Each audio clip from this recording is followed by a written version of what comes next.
at the Portland Airport. And by PACC Health Plans, in the forefront of managed health care, offering a wide range of solutions for businesses both large and small.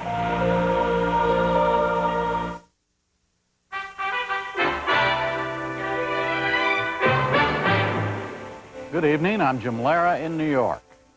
And I'm Roger Mudd in Washington. After the news summary, Elizabeth Brackett looks at efforts to control the Mississippi River. We have our regular Friday political analysis. Tonight, Mark Shields is joined by Vin Weber, a report on this weekend's election in Japan, followed by Paul Salmon on whether the trade summit paid off for American workers. And we close with essayist Amai Wallach. New York Life is proud to provide funding for the MacNeil Lehrer NewsHour. Yet another example of New York Life's wise investment philosophy. Funding has also been provided by PepsiCo.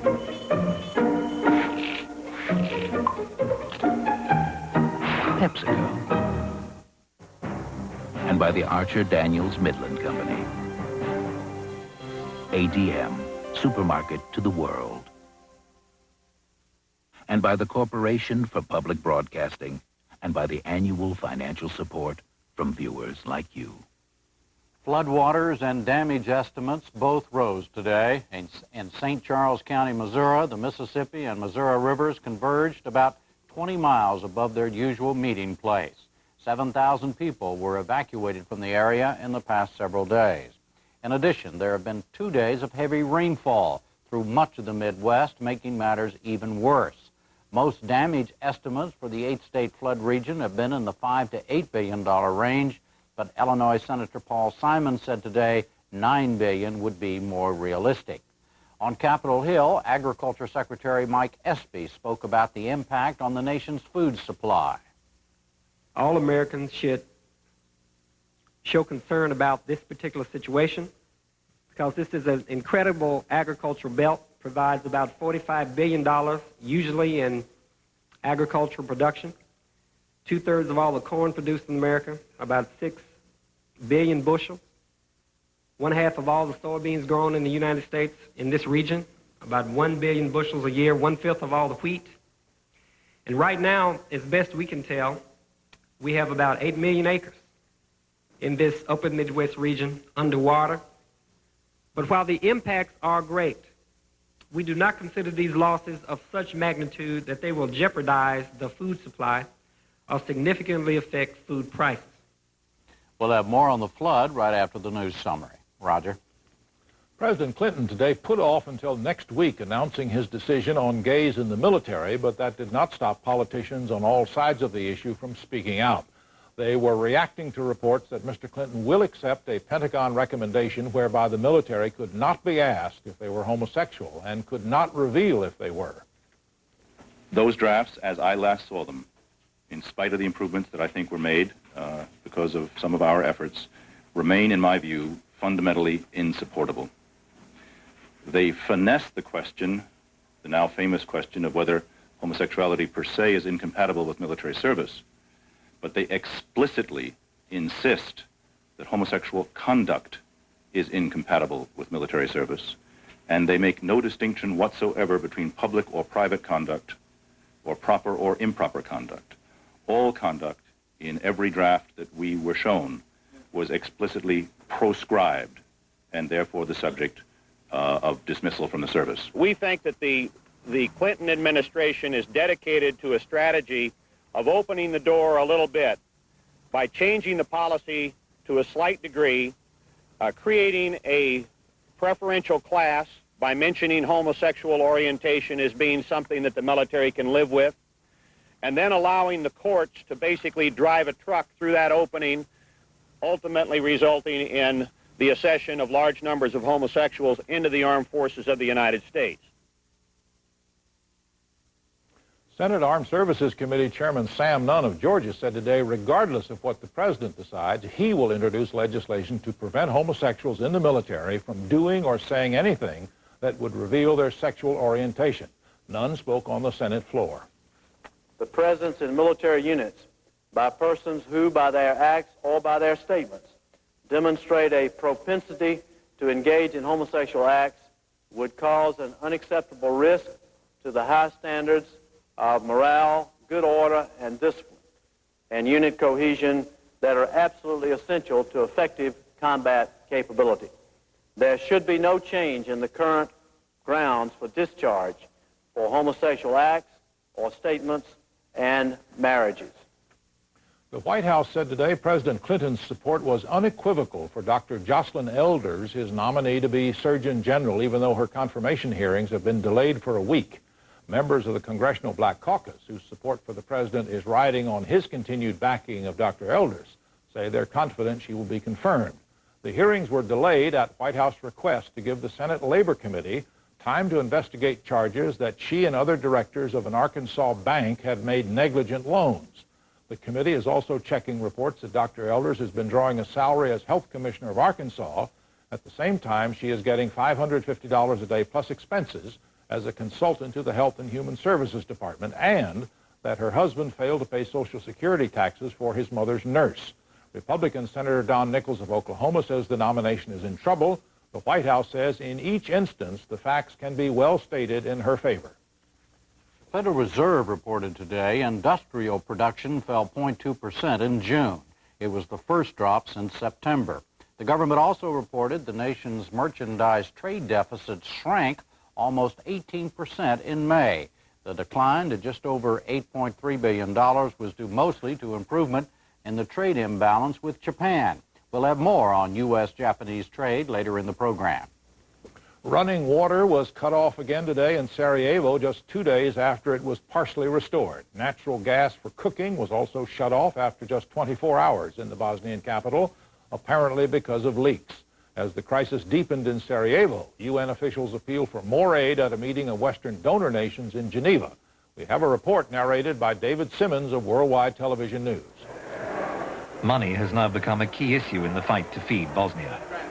We don't have money to go through the summer even. And what is it you want? Well, altogether we need about another $200 million. This meeting was a call for help. The message was that humanitarian aid could grind to a halt. The UN was given $100 million, but it's only enough to keep convoys rolling until winter. Every week that goes by, we get closer to winter, and I think this is the really crunch question.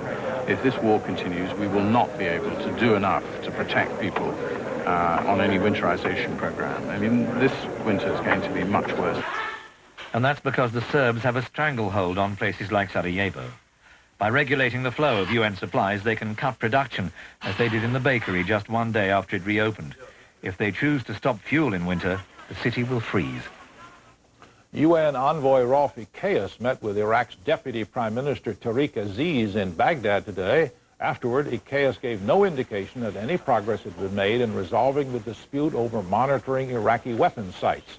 Iraq has refused to allow the UN to install surveillance cameras at 2 missile testing facilities.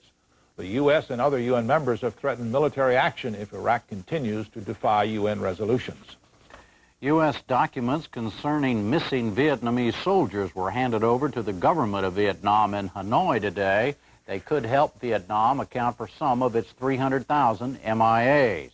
In Washington, an aide to President Clinton said more help was needed from Vietnam on accounting for American MIAs. He told MIA families without more Vietnamese cooperation, there would be no changes in the U.S. trade embargo or other improvements in relations between the two countries. The United States today announced it was extending talks with North Korea on nuclear weapons. The talks were supposed to end today, but the main U.S. negotiator at the Geneva talks promised a substantive announcement on Monday. The United States has warned North Korea is developing a nuclear weapon and has demanded the opening of 2 nuclear sites for inspection. FBI agents have arrested an international hijacker and brought him to the U.S. to stand trial. He's a Palestinian who confessed to killing 2 passengers, including 1 American, during the 1985 hijacking of an Egyptian airliner en route to Cairo. 58 other passengers died in the shootout between Egyptian commandos and the hijackers at a refueling stop in Malta. The man was sentenced to 25 years in prison, but Malta released him in February, apparently under pressure from Libya. The hijacker, identified as Omar Mohammed Ali Rizak, was arrested yesterday in Nigeria. He's been indicted in Washington on U.S. charges of aircraft piracy. That's it for the news summary. Just ahead, trying to control the Mississippi, the week's politics, Japan's election, the international trade agreement, and a great collection.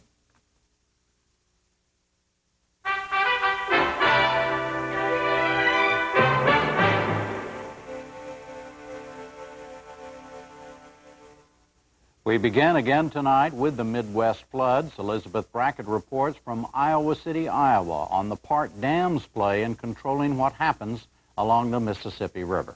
Will Iowa City become the second major city in the state to lose its water supply? The answer to that question will largely be decided by this man, Colonel Al Kraus, commander of the Army Corps of Engineers for the North Central region of the United States.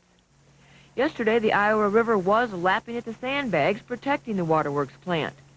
Still, Kraus was considering releasing more water from the Coralville Reservoir just upstream from Iowa City. The reservoir, Coralville Reservoir, is quite full, and we would like to drain as much of the water off of the reservoir as we can.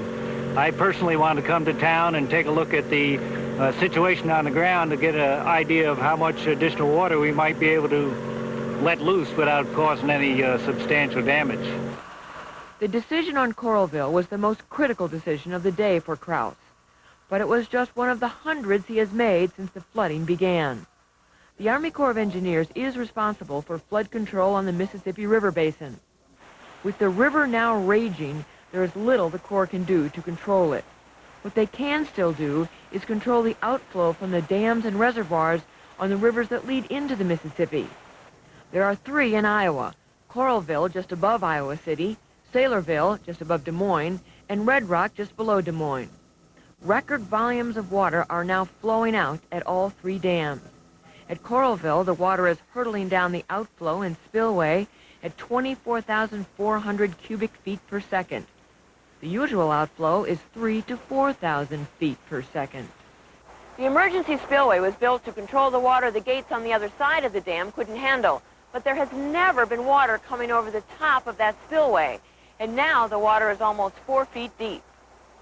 The amount of water that flows through the outlet is regulated in the gate control house. 20 by 40-foot gates are raised and lowered with the touch of a finger. If you push this button, you can put enough water down there so that the waterworks plants would flood in Iowa City? Yes, that's true. But with the reservoir so full, if more water is not let out, the severe flooding upstream will continue. The plant manager says he's glad he doesn't have to make the decision. That's up to Colonel Kraus. But he does understand the impact. Over the years, I've gotten to know a lot of the people. Maybe not, I wouldn't recognize them on the street, but I know their voice. I talk to them periodically on the telephone. And yeah, being the one that has to say, go down and open the gate up, we got to send them more water, it bothers me, but I don't have any choice in the matter, and nobody does really with this amount of water. At the Corps' regional headquarters in Rock Island, engineers spent much of yesterday morning discussing the situation at Coralville. Well, it looks like they've already got about as much water as they can stand. They're being very cooperative. They're saying if we needed to put a little bit more, they'd monitor it and so on. But I don't think they can take any more, and I think we need to reserve whatever capacity we got there in case we have a downstream rain. If we get heavy rain on Clear Creek like we did a few days ago, and that pops up, we wouldn't have any response time. We would remove that. Some of the engineers had taken a first-hand look at the treatment plant with the colonel earlier in the morning. But most of the decisions here are made after assessing the data the myriad of computer screens are reporting. We've been holding the level of the river below 28 foot. Looks mighty close. Yeah. Once the data is compiled, the staff sits down for a regular morning briefing. Here is where the decisions are made. In addition to flood control, the Corps has also been charged with providing the water for Des Moines, since their waterworks plant was flooded last Sunday. Bottled water, okay, we almost got 50,000 gallons a day going in there. That's great. Non-potable, we do have our 12 tankers operating. I understand they're getting some use out there on fires. And that's one of the things we ought to keep in mind. You got a bad fire, we may have to draft some of the potable water tankers to support that effort too. The critical decisions on whether to release more water from the reservoirs were made quickly. A lot of distressed areas that they're just barely hanging on, and so there's still a lot assessing it. He needs to coordinate with the city before there be any suggestion that maybe we could increase it some. Okay, let's hold tight. Iowa City could breathe a little easier. No more water would be coming down the river from Coralville. The same decision was made today, so the flow is now holding at 24,400 cubic feet per second. The colonel admits that the decisions are not easy. A lot of them decisions are quite difficult because we know they have wide-ranging impact on both the people upstream and downstream. So it is difficult, but you get the best information you can and make the best decision you can. One of the things is that makes it very difficult is the unpredictability of what's going to happen with the rain. And what we've been doing is getting a lot of very heavy rainfall, 6-inch, 7-inch, 8-inch centers. And at places you just don't expect them, at times you don't expect them, which make it very difficult. At the Iowa City Waterworks, Acting Superintendent Ed Moreno was relieved. The river crested yesterday, and the Corps would not be increasing the flow from Coralville. For the moment, his plant was holding off the river. Unless, of course, it rains. How much can you adjust to? As I understand, there's 24,400 cubic feet per second flowing now. How much more could you take? Well, I don't know. You know, a lot of it would depend on the precipitation in the area, you know, what would happen in the tributaries downstream, and also how we would adjust here, you know, kind of seepage going through our sandbags and some of the prep work that we've done. So exactly, I couldn't give you a figure exactly. A few weeks ago, it was inconceivable that a major American city could be left without water. That was before Des Moines. Now a second Iowa city listens to the Corps, looks to the sky, and waits. And unfortunately, the National Weather Service has some bad news for the people in Iowa City. The forecast calls for scattered thunderstorms there tonight, more thunderstorms throughout the weekend. Still to come on the NewsHour tonight, Mark Shields and Ben Weber, the Japanese elections, trade deficit, and an M.I. Wallach essay.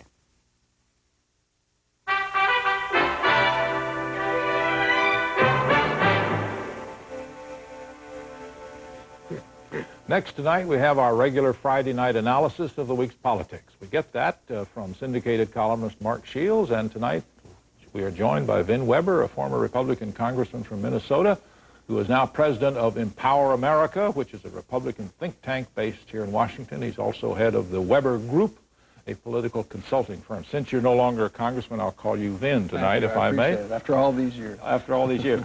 Let's see. Budget Director Leon Panetta says the target is in the vicinity of $500 billion in the deficit reduction package. The president drops any mention of the fuel tax last night on Capitol Hill. And the White House acknowledged that the deficit is $35 billion less than they thought. What's going on? Compromise? Rollback? What? I think politically the Democrats have to meet 500 billion. I think that that's the marker laid out this week at the outset of the conference by both Senator Moynihan and by Congressman Dan Rostenkowski, the chairman of the House Ways and Means Committee. I think if there's any gravitas, any seriousness of purpose about the Democrats as a governing party, I think they've got to meet 500 billion. I think once they start backsliding, they're in trouble. I think that's right, except the problem is actually being judged by that once the figures come in was illustrated by exactly the point you made. We have a $25 to $35 billion shift this week based on interest rates, a $5 billion shift or more in another direction based on the cost of the floods in the Midwest. The fact is Congress and the President cannot decide we're going to cut the deficit by $500 billion. They can try, they can say that's what they've done, but at the end of the day, what happens with inflation matters more, what happens with unemployment matters more. And so no president can really say this is exactly what the deficit is going to be. And yet this administration has set it out as such a firm marker that they're going to be judged by it. But what's the matter with announcing a goal and trying to stick to it? There's nothing wrong with it except that the voters will then hold him to it. And he may well try to explain to them in a couple of years, gee, folks, it's not my fault that the unemployment rate went up and hence the deficit is larger than I said. And they're going to say, wait a second. You raised our taxes, you said $500 billion, and you didn't do it. I think when you set out that this administration is about deficit reduction, and that's what the principal policy, that is the key to the economy's revitalization, you can't get loose and elastic with that goal. And you've set it out there. You're absolutely right about the $5 billion in the flood, and people accept that. That's an act of God. It's something that was unprecedented and unexpected. At the same time, the Republicans, I think, are ill-served by saying that, gee, this windfall, because of the lower interest rates in this year's deficit, well, that justifies lower taxes, and we don't have to do as much. You don't think it does? No, as I think these are the very same folks, my good friends on Capitol Hill, Vince's former colleagues, who are saying you're not doing enough, Bill Clinton, on the overall cuts. You're not doing enough. Now you're doing too much, and there's no need. I think the Republicans find themselves, quite frankly, as defenders and apostles of the status quo. People are not enchanted with the Clinton program. They're not delighted with the Democrats, but they certainly are totally alienated from the status quo. And anybody who's seen as advocating that, I think, is in trouble. The understatement of the evening certainly is that people are not enchanted with the Clinton program. Well, but it's a problem for them, though, because the Republicans can correctly go back home and say, look, we've been telling you all along, the tax increases are not to reduce the deficit. The tax increases are for the Democrats to spend.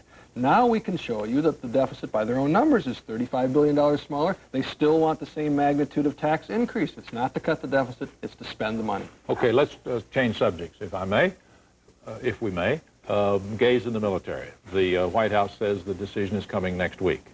This afternoon, two senior White House officials, one very tall, one very short, briefed and said that the president will be vetting this policy over the weekend with the Attorney General, who apparently has some fears about defending it in court.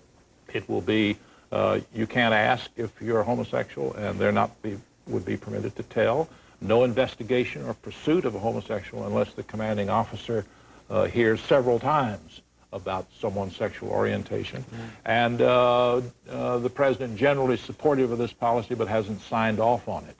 The briefers let it be known that this is not a permissive policy and that homosexuals would not be welcome in the military.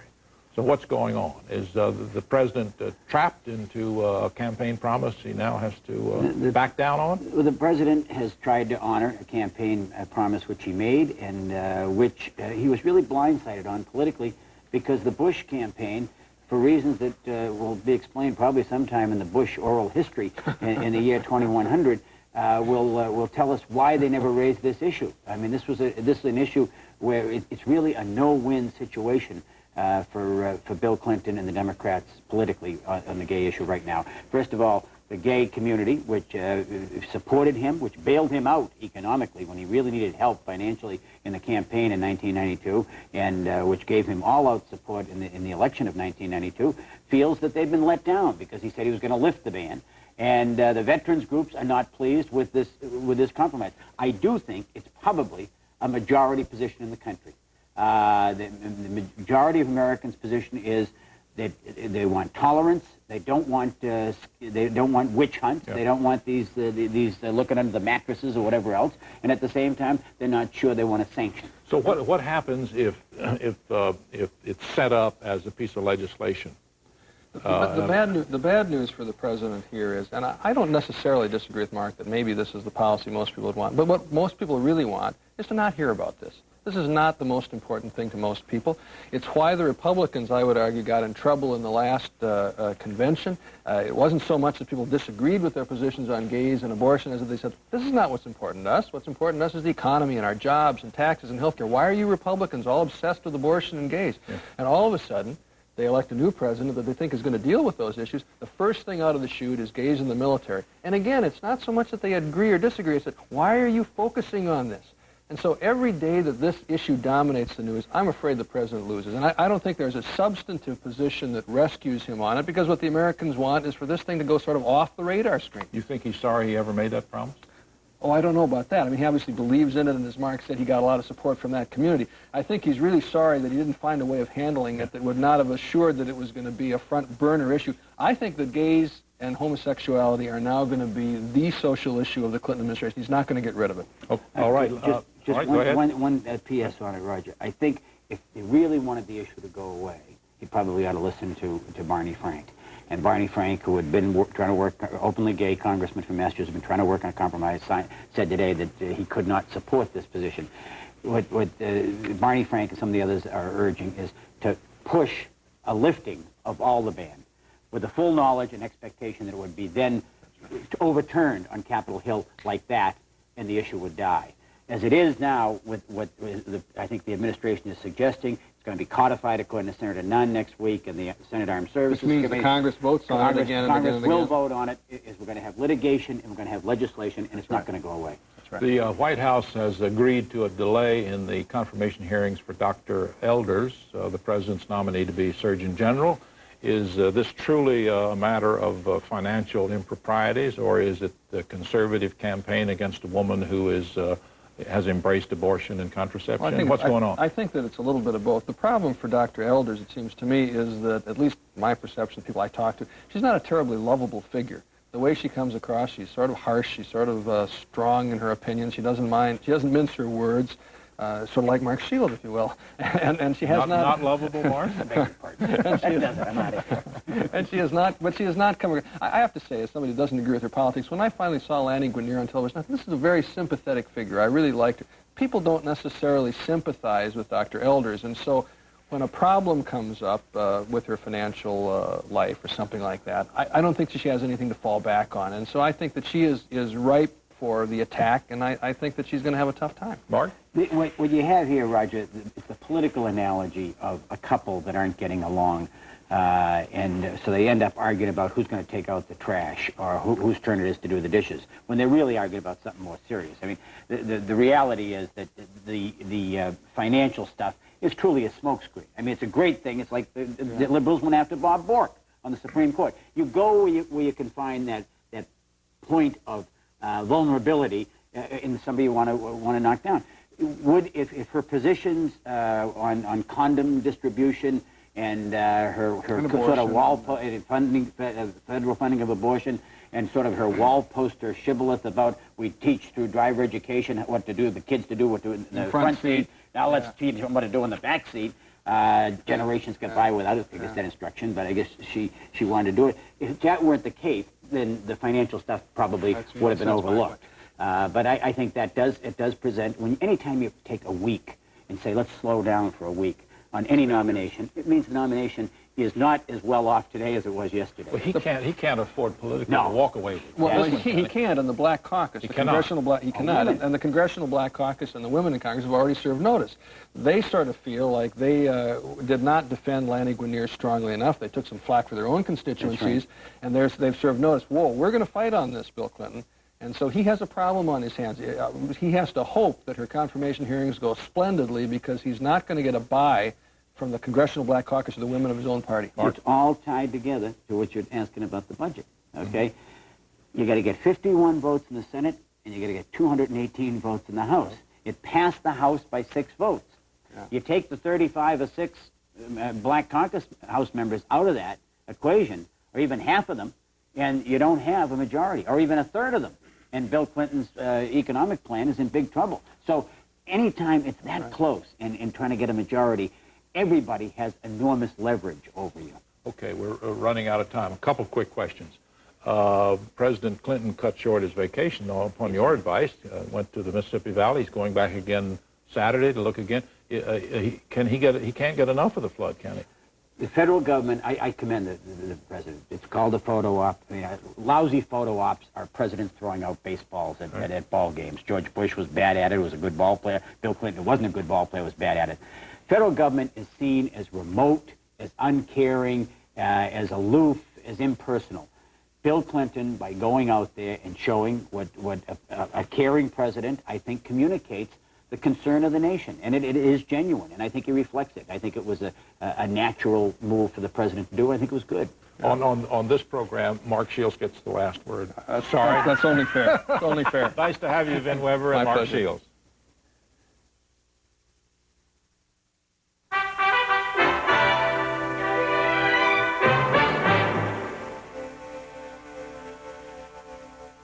Now, from the politics of the United States to the politics of Japan. There are elections in Japan Sunday, which some say could lead to the biggest upheaval in Japanese politics since the end of World War II. The big issue is corruption. Lindsay Taylor of Independent Television News reports. Out for votes on the streets of Tokyo, the colorful campaign of the Komeito Party hits the road. Supporters are hooked. The candidate's name means fish house. With a policy agenda that includes the expulsion of foreigners, his party has only marginal support. But one message today does strike home. A fish cannot live in dirty waters, the crowd is told, a reference to the polluted state of Japanese politics which have resulted in this election. Prime Minister Kishi Miyazawa back on the stump after successfully playing host to world leaders at the G7 summit.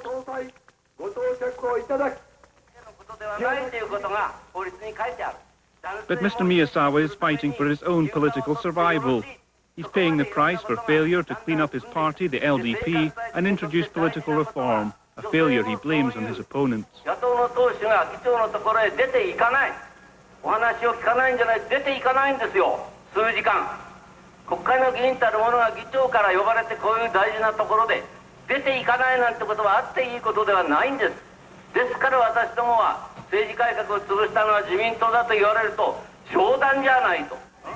Despite polls suggesting the LDP is heading for defeat, Mr. Miyazawa remains optimistic.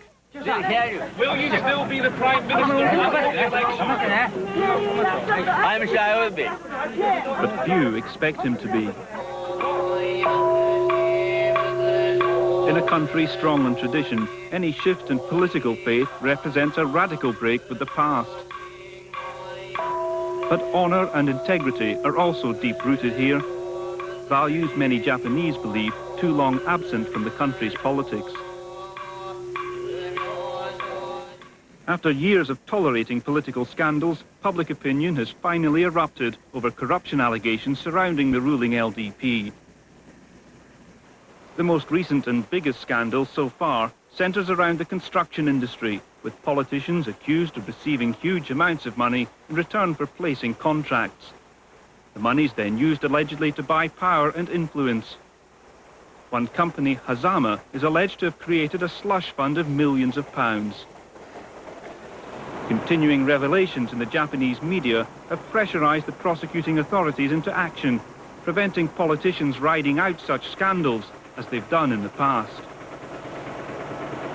There have been scandals going on for the last 40 or 50 years, but they've been babies in comparison with this. This is a monster.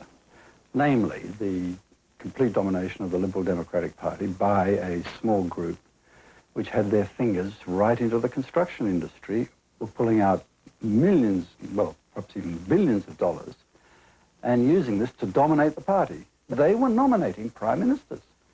Now, we have a clear case of, the man was caught with his hand in the honeypot.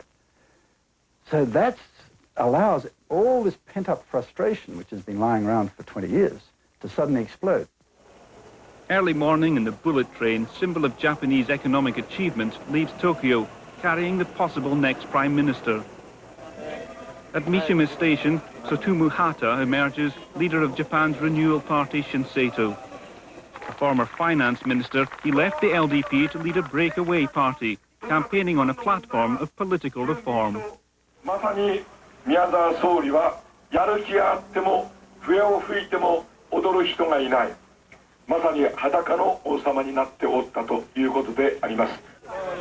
The message is certainly popular, but it remains to be seen if Mr. Hata has sufficiently distanced himself from his discredited former colleagues. Will you win the election? For good? The signs are good, he said, as he departed for the next campaign stop.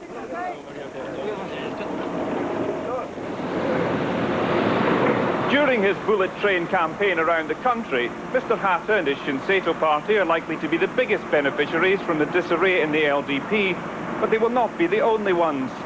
The scandals have opened the door for a new, younger breed of politician, giving a fresh momentum to politics in Japan.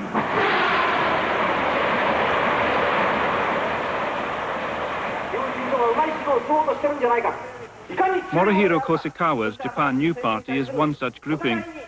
Also campaigning for clean government, it made the biggest gains in last week's Tokyo elections and could be pivotal in any post-election coalition. Are you hopeful? Will you be victorious, do you think? I hope so. But Mr. Hosokawa, too, has passed links to the scandal-ridden LDP. The people who actually had their fingers in the pie are the people who are now most active in this campaign for reform and have broken away from the Liberal Democratic Party, saying we are the reformers. I mean, it's rats leaving a stinking ship and taking the stink with them. All this has left the traditional socialist opposition struggling to be heard. Sado Yamahana, the leader of the Social Democrats, could see whole blocks of support switch to the new groupings through his party's failure to seize the initiative on reform. The campaign fails to turn heads, reflecting an apathy that's not confined to one party.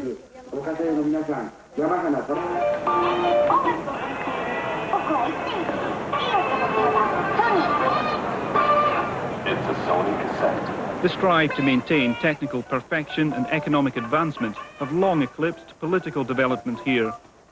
Still, a higher than usual percentage turnout of voters is expected, despite the widely felt disenchantment with politics and the party which has come to represent them. I'm still thinking who to vote for, said this man, but it won't be the LDP. Anyone but the LDP. The first priority is to stop the control by one party. I want something new too, but I don't know about the new parties.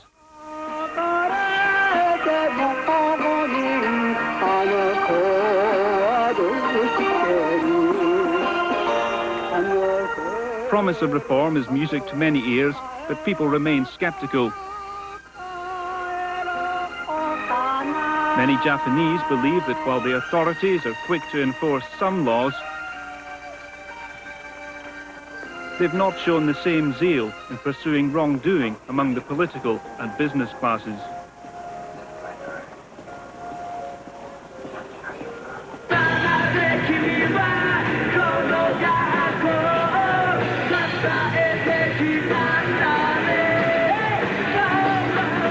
The economy has not been a major factor in this election. Compared to most countries, Japan's is still very healthy. But despite the obvious affluence, signs of recession and economic hardship can be found.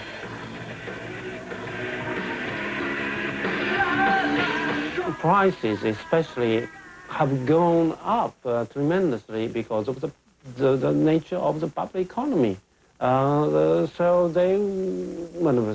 some of them profit from that, but many others suffer from that, and many others complain. In Tokyo's senior districts, another sinister side to politics here. The Yakuza, or organized crime gangs, recognizable by their heavily tattooed bodies, have well-known links with politicians, though they're not saying who. No comment. Refusing to be identified, he told us that whoever wins the election, Japanese politics would never be conducted without the Yakuza. While such illegal activity may continue, there is a determination to reform lawful funding of parties. The Japanese version of the CBI, the Keidan-ren, has for years channeled business contributions to the ruling LDP. Now it's planning to share out funds with other market-orientated parties, a recognition of the country's changing image at home and abroad. Japan must change now. We entered into the new age, but the old system has been oriented to meet only mostly the domestic needs. Most parties campaigning in the election say they're committed to political reform, but the question is, will Japanese politics be cleaned up? Well, I think to a certain extent it will change, because enhanced public financing and increased transparency are required by law, as well as by the very harsh criticism of public opinion and expectation from the rest of the world would encourage the politicians to become much cleaner. But of course, the system remains basically the same. It is slowly changing. And secondly, human nature is very difficult.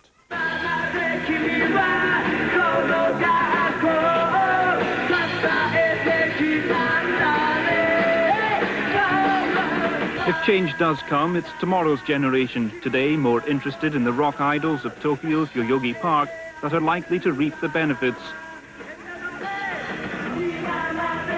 You've supported me in the past, will you support me from now on, go the words to this song, a question also on the lips of Japan's politicians this weekend.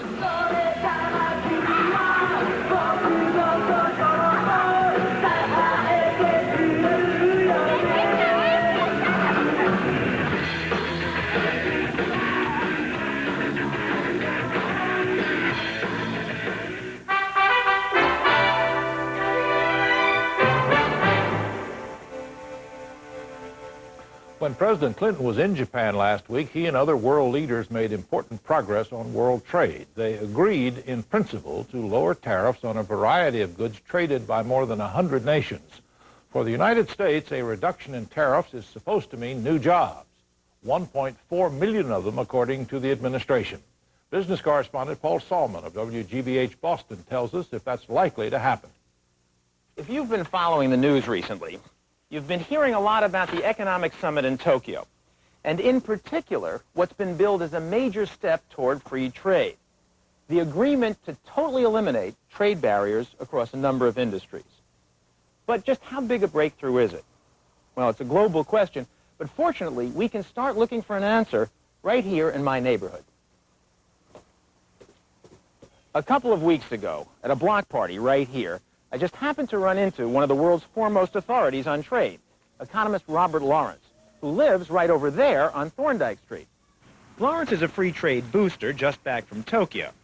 So we asked him how big a deal the tariff agreement is, assuming all the countries that have to ratify it do, and whether the administration's job claims are for real.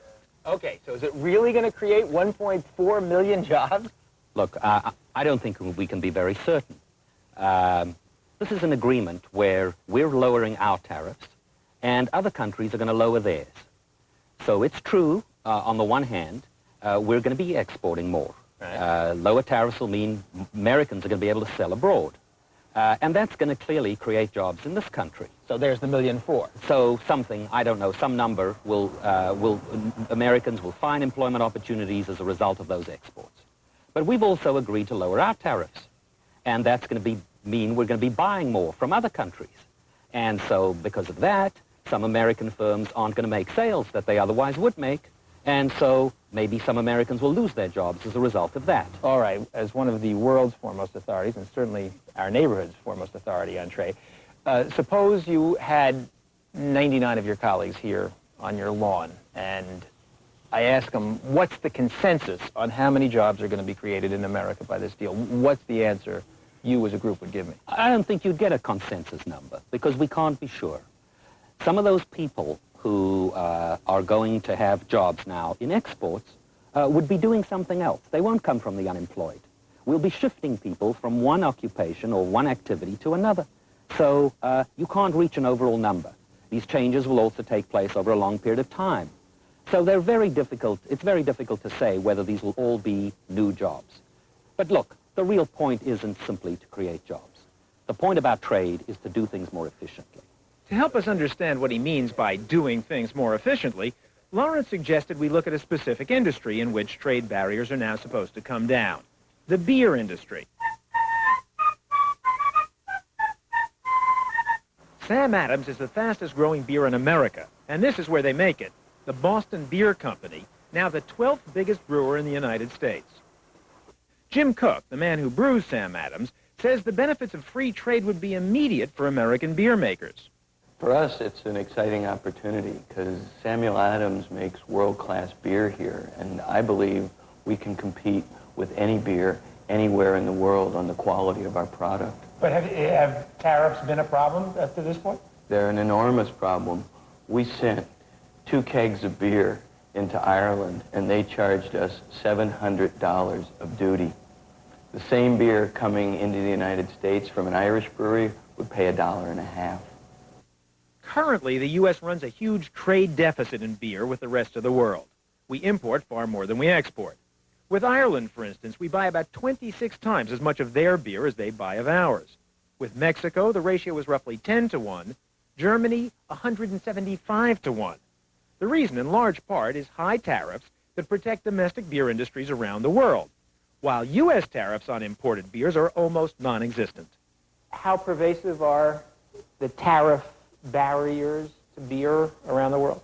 For a U.S. brewer, they're not just barriers, they're almost a brick wall. When we send our beer, for example, to Sweden, where we sell a lot of beer and have been rated as the best imported beer in the country, the price of our beer is tripled because of the import duties. You mean if I go to buy Sam Adams in Stockholm, it costs me 3 times as much as it would otherwise cost me, or what a Swedish beer would cost me? Absolutely. So this is a potential bonanza for you if countries like Sweden sign on. I love it. It's a real opportunity to sell our beer in markets all over the world that have been closed to us. What happens to your company if you start selling more in a place like Sweden? It means more jobs here at our brewery.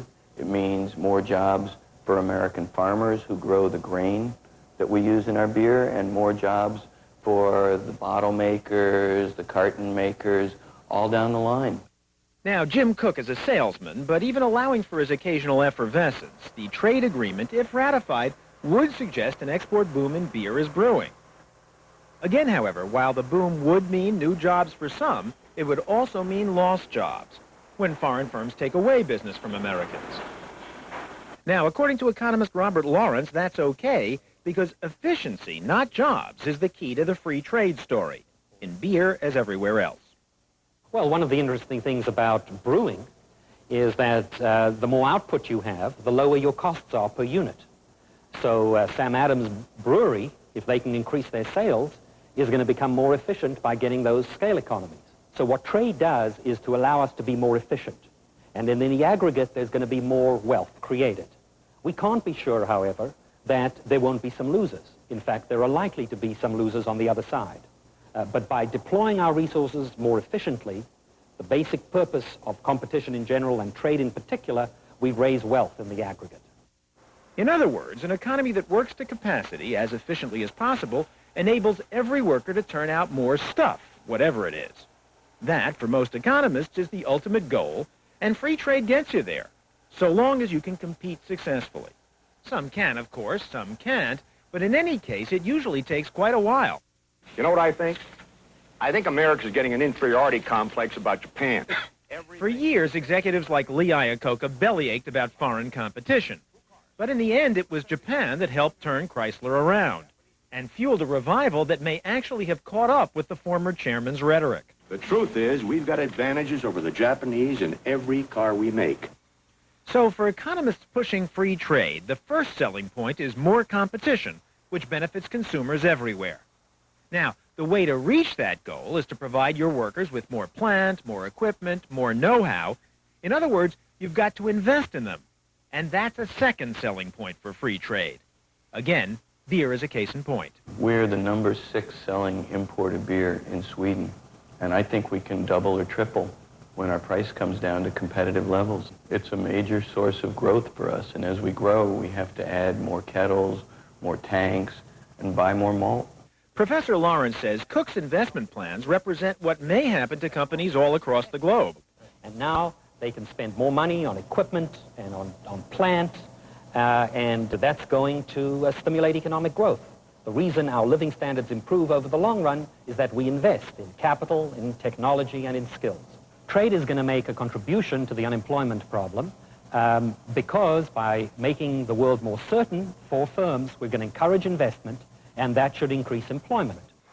So Lawrence's free trade agreement is twofold: more competition and more investment in the interest of economic growth. But coming out of the summit, what we've heard instead is the promise of more jobs.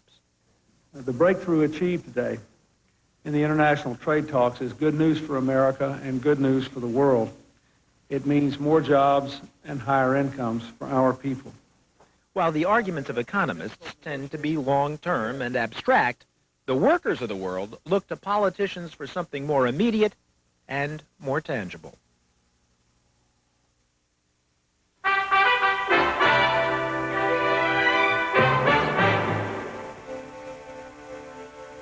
Finally tonight, some differing perspectives on art. Our essayist is Ami Wallach, art critic for New York Newsday.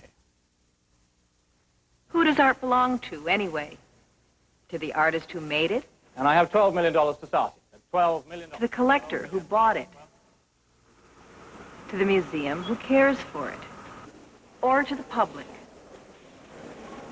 The question comes up often these days as museums strapped for money consider the last resort of selling their art just to keep the doors open. And it's coming to a head right now in Washington, where great French paintings from the Barnes collection are on display at the National Gallery. The Barnes in question was Dr. Albert Barnes, who made his fortune marketing patent eye medicine and then amassed one of the best collections of art in America. 180 paintings by Renoir, 69 Cézannes, 60 Matisses, 44 Picassos, and the best of Gauguin and Modigliani. Barnes sure believed all that art belonged to him. Certainly not to the museums who hooted at his paintings and snubbed him, or to the public who'd never even heard of Seurat in 1922 when he formed the Barnes Foundation. When Barnes died in 1951, he stipulated the paintings couldn't be loaned or reproduced in color. You had to be lucky and filled with fortitude to brave inclement weather and stand in line hoping you could get in the 2 days a week the foundation was open. You had to work for the experience. And like a lot of experience you have to work for, it was worth it. Barnes had very definite ideas about his art. Context was everything, he believed. In his limestone chateau in Marion, Pennsylvania, he hung his paintings with African sculpture, Japanese enamels, American door hinges, Navajo blankets, and surprises from the African-American painter Horace Pippin. Barnes believed that such mad excess would enrich the eye and establish unexpected relationships. And he certainly got the point with Picasso. Barnes did what he wanted with the art he paid for. But now between them, the National Gallery and the foundation that owns the art have outsmarted him. The National Gallery has hung his paintings according to the ideas of the museum experts he hated, on plain walls in predictable mini-retrospectives.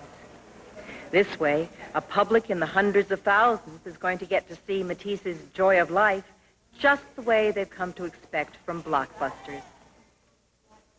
But not one of them is going to have the throat-catching experience I and a few thousand other people did coming upon it unexpectedly up the stairs at the foundation in Marion the way Barnes insisted it had to be seen if it was going to be seen at all. So although for the run of the world tour, everybody can have what one museum thinks is the best of the Barnes collection, as museums would like it to be shown, it's a pretty muddled answer to the question, who does art belong to? Richard H. Glanton, who became president of the Barnes Foundation in 1990, believes the art belongs to the foundation, which can do with it whatever it wants. He wanted to sell some of it to raise the $15 million he said was needed to update the building. That ignited outrage and lawsuits that still continue. Museum ethics say that a public institution has a responsibility to the works of art in its possession and can sell them only to buy other art, never to pay light bills. Instead, a judge ordered a compromise. He prohibited the sale, but overturned Barnes' stipulation that the art could only be seen in Marion. For just this once, he permitted the current international tour, which is expected to raise $15 million for something more than light bulbs. Glanton says that money left over from the Barnes tour will go to provide university scholarships for the rural and inner city needy to study art. This is in the spirit of Barnes, he says, who left control of the foundation to the African-American Lincoln University.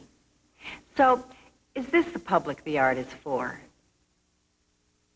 My answer is that art belongs to itself, to its own ability to enrich and enhance our lives.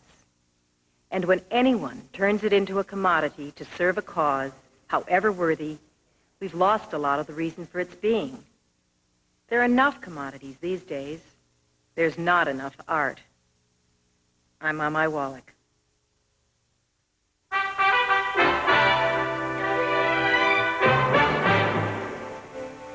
Again, the major stories of this Friday: floodwaters rose in the Midwest. In St. Charles County, Missouri, the Mississippi and Missouri rivers converged about 20 miles above their usual meeting place. Senator Paul Simon of Illinois said $9 billion was a realistic damage estimate for the 8-state flood region. And this evening, White House officials said President Clinton generally supports a gays-in-the-military policy which would bar openly practicing homosexuals from the military, but would prohibit investigations of those who are discreet. Good night, Jim. Good night, Roger. Have a nice weekend. We'll see you on Monday night with a profile of Supreme Court nominee Ruth Bader Ginsburg, among other things. I'm Jim Lehrer. Thank you and good night. Major funding for the MacNeil Lehrer NewsHour has been provided by PepsiCo.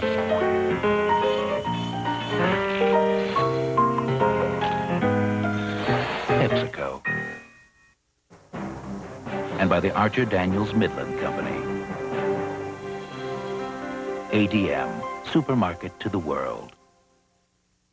And by New York Life, yet another example of New York Life's wise investment philosophy. And by the Corporation for Public Broadcasting, and by the annual financial support from viewers like you.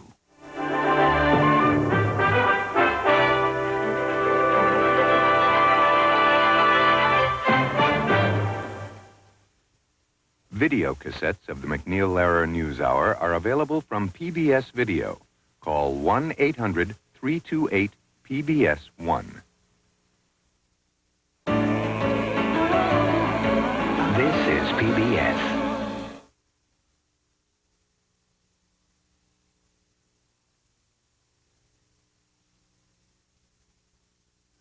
Funding for local broadcast of MacNeil